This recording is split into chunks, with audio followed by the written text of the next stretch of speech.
C'est une monographie, l'ouvrage d'Alexandre Ndjale, Les Voutés et leurs voisins, un peuple, une histoire, une civilisation et un avenir. Quand vous disiez à quelqu'un que vous êtes à Yoko, par exemple, il disait tout de suite Yokadouma. Ma foi, ce vide m'a paru un peu navrant et il a fallu le combler, n'est-ce pas, en couchant sur papier cet élément-là. On dit voûté, on dit babouté, on dit bebouri.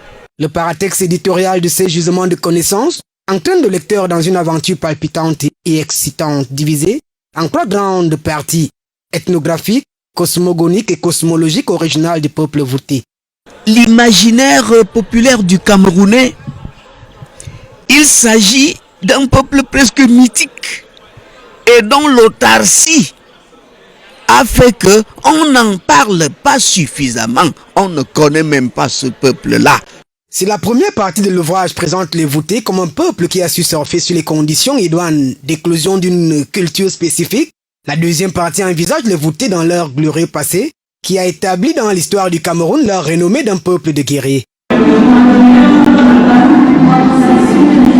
La troisième campe particulièrement les voûtés dans leur civilisation, leur culture et permet à l'auteur de s'interroger en profondeur sur les facteurs et critères sociologiques qui déterminent inexorablement leur avenir. Une communauté dont on sait qu'elle a conservé